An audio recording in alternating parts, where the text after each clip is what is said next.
दूसरे राउंड के cease fire के बीच इजराइल ने एक बार फिर दक्षिणी लेबनान में हमला कर दिया है। आईडीएफ का दावा है कि उसके हमले में कई हिजबुल्लाह के लड़ाके मारे गए। उधर पलटवार करते हुए हिजबुल्लाह की तरफ से भी इजराइल पर रॉकेट दागे गए। इन सबके बीच ईरान और अमेरिका के बीच इस्लामाबाद में जो दूसरे दौर की बातचीत होने वाली थी वो रद्द हो गई है। इसके बाद हॉर्मुज को लेकर एक बार फिर भयानक युद्ध की आशंका बढ़ गई है।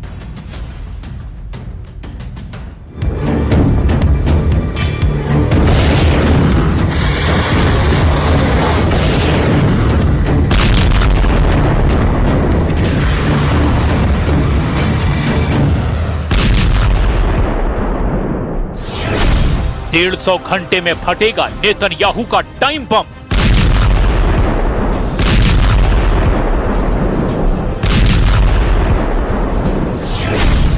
डील होगी या पहले गिरेगा जेरिको बम।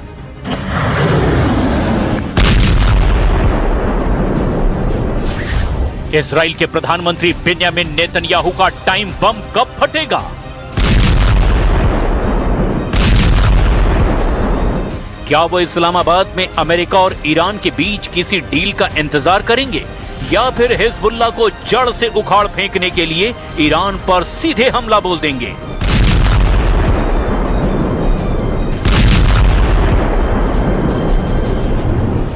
डील हो या ना हो, क्या युद्ध का फैसला पहले से तय है? ईरान के नए supreme leader Mustafa Khamenei Israel के सबसे हाई वैल्यू टारगेट हैं, लेकिन अब वो सुप्रीम पोजीशन पर हैं और उनकी सुरक्षा बढ़ा दी गई है। इजराइल को उन्हें हिट करने से पहले बड़े स्तर पर युद्ध का रिस्क लेना होगा।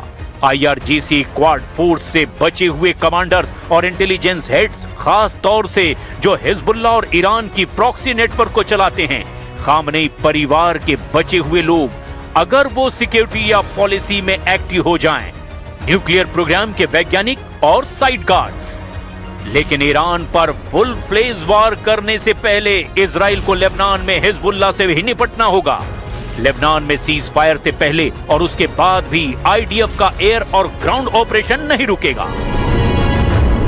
They've agreed to an additional 3 weeks of, I guess, no firing, ceasefire, no more firing. Let's see.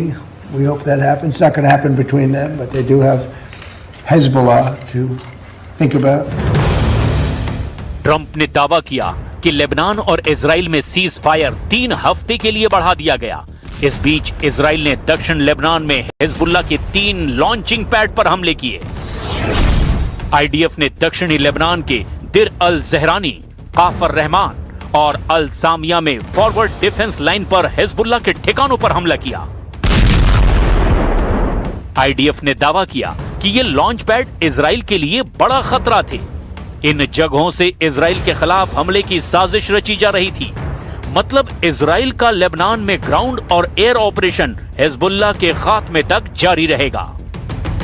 If you look at Hezbollah, that's where everybody seems to be united against them. So they are both very united in that way, yeah. Israel चाहता है कि वो Hezbollah को पूरी तरह से खत्म कर दे, उसके सारे हथियार तबाह कर दे। इसके लिए आईडीएफ को पूरे लेबनान पर कब्जा करना पड़ेगा, लेकिन ये इजराइल की ताकत से बाहर की बात है। हिजबुल्लाह दक्षिणी लेबनान में काफी मजबूत है, खासकर लेतानी नदी के दक्षिण से लेकर बेका वैली तक। बेरूत के दक्षिण और उत्तरी इलाकों तक हिजबुल्लाह का गढ़ माना जाता है। पहाड़ी इलाके, सुरंगों का नेटवर्क और डिसेंट्रलाइज्ड कमांड, मतलब हिजबुल्लाह लड़ाकों की छोटी छोटी यूनिट को आसानी से छिपने और एक जगह इकट्ठा होने में मदद करते हैं। 2024-25 के युद्ध में हिजबुल्लाह को काफी नुकसान हुआ था, जब उसके कई टॉप लीडर्स मारे गए। हिजबुल्लाह के रॉकटेस टॉप पर हमला किया गया, लेकिन जल्दी हिजबुल्लाह के लड़ाकों ने नई फौज इकट्ठा कर ली और लेबनान के खिलाफ नई जंग शुरू कर दी।